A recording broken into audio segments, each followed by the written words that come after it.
नमस्कार दोस्तों, आज का जो हमारा टॉपिक है, टॉपिक का नाम है महात्मा बुद्ध। दोस्तों, महात्मा बुद्ध जी का जन्म जो है 563 ईस्वी पूर्व नेपाल में कपिलवस्तु के समीप लुम्बिनी नामक गांव में इनका जन्म हुआ था और वैशाख की पूर्णिमा वाले दिन इनका जन्म हुआ था। इनकी माता का नाम दोस्तों महामाया था और महात्मा बुद्ध जी के जन्म से 7 दिन पश्चात जो है इनकी माता की मृत्यु हो गई थी। इनके पिता का नाम शुद्धोदन था और वे नेपाल में शाक्य गणराज्य के मेन मुखिया थे वहाँ के ये। इनकी मौसी का नाम महाप्रजापति गौतमी था, जो महामाया की छोटी बहन और शुद्धोदन की दूसरी महारानी भी थी। ठीक है, जैसे ही महामाया की मृत्यु हुई तो महात्मा बुद्ध के पालन पोषण का सारा जिम्मा जो है वो किसके ऊपर आया? महाप्रजापति गौतमी के ऊपर आया और उन्होंने इसे बखूबी निभाया भी। महात्मा बुद्ध जी के जो पिता थे शुद्धोदन, ये चाहते थे कि महात्मा बुद्ध जो एक बड़े सम्राट के रूप में उभरें, एक बड़े सम्राट बने। इसके लिए उन्होंने कई तरह की फैसिलिटीज़ जो थी महात्मा बुद्ध जी को जो है उपलब्ध करवाई। ठीक है, और वे उनका मन जो है वो आध्यात्मिक विचारों से भी हटाना चाहते थे। इन्होंने खूब प्रयास किए।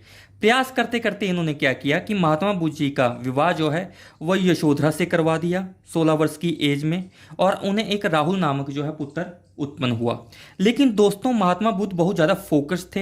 ये जो गृहस्थ जीवन था ये भी इनको जो है नहीं बांध सका। ठीक है, एक बार महात्मा बुद्ध जी अपने सारथी चंद को लेकर जो है बाहर सैर के लिए निकले। क्या हुआ? अपने सारथी चंद को लेकर बाहर निकले। ठीक है, सैर के लिए जैसे निकल जाते हैं हम लोग। तो उन्होंने रास्ते में क्या देखा दोस्तों? एक बूढ़ा देखा, एक रोगी देखा, एक अर्थी देखी और एक साधु देखा। इन सभी दृश्यों को देखकर जो है उनके मन पर जो है गहरा प्रभाव पड़ा। उनके विचार जो है पूरी तरह तब्दील हो गए। उन्हें एक चीज का ज्ञान हो गया कि संसार जो है दुखों का घर है, इसमें कुछ नहीं रखा है। ठीक है, ये सब देखकर उन्होंने घर त्यागने का निश्चय कर लिया और 29 वर्ष की आयु में उन्होंने घर को त्याग दिया और वे सत्य की खोज में निकल गए।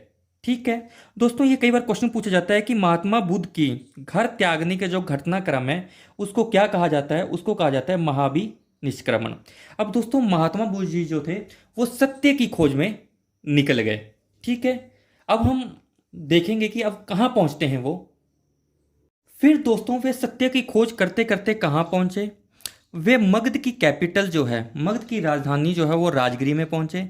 वहां पे उनकी मुलाकात जो है 2 लोगों से हुई, 2 गुरुओं से हुई, अलार कलाम और उदरक। वहां पे उन्होंने उनसे शिक्षा प्राप्त की, लेकिन उनको पूरी तरह वो सेटिस्फेक्शन नहीं मिल पाई।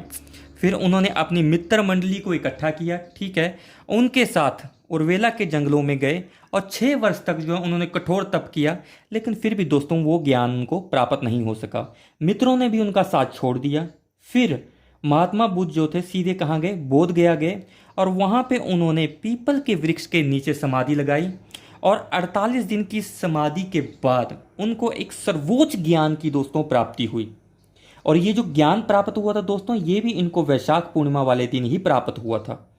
और जिस वृक्ष के नीचे इन्होंने ये समाधि लगाई थी वो वृक्ष आगे चलकर जो है वो महाबोधि वृक्ष के नाम से जो है महाबोधि वृक्ष के नाम से विख्यात हुआ।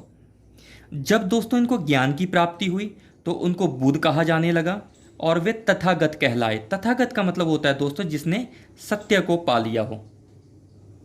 फिर उसके बाद अब देख लो, किसी को ज्ञान मिल जाए तो क्या करेगा? बांटेगा।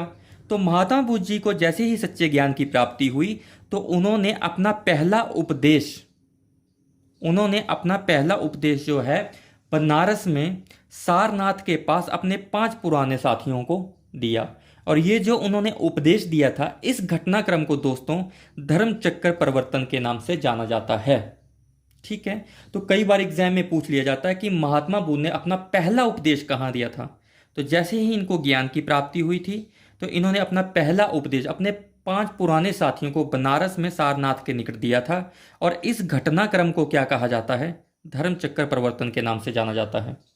तो दोस्तों यहाँ पे देखिए, महात्मा बुद्ध जी उपदेश देने के लिए बिल्कुल सिंपल लैंग्वेज का यूज़ करते थे, जिसको कहा जाता है पाली लैंग्वेज। और ये पाली लैंग्वेज जो थी एक बोलचाल की भाषा थी लोगों के बीच में। ठीक है, तो यहाँ पे देखिए महात्मा बुद्ध जी ने मूर्ति पूजा का बहुत ज़्यादा जोरदार खंडन किया, संस्कृत भाषा का भी जोरदार खंडन किया। महात्मा बुद्ध के अनुयायियों में कौन कौन शामिल थे, ये भी क्वेश्चन पूछा जा सकता है। एक तो बिंबिसार और अजातशत्रु थे जो मगध से संबंध रखते थे, एक प्रसेनजीत थे जो कौशल से संबंध रखते थे, एक उदयन थे जो कौसंबी से संबंध रखते थे, आम्रपाली जो वैशाली की फेमस वैश्या थी, ठीक है, वो भी इनकी अनुयायियों में शामिल थी। शुद्धोधन उनके खुद के पिता जो थे वो भी इनके अनुयायी थे।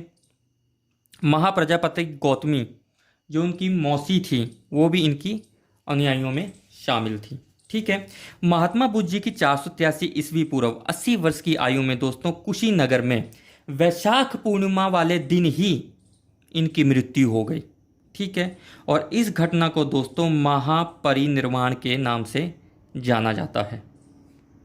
तो ये दोस्तों महात्मा बुद्ध जी के बारे में बिल्कुल छोटी छोटी बातें हैं, इनको बिल्कुल ध्यान से रखें और फोकस करके रखें इनको। अगर दोस्तों आपको वीडियो अच्छी लगी है तो वीडियो को लाइक कीजिए, शेयर कीजिए, सब्सक्राइब कीजिए और सब्सक्राइब करना ना भूलें।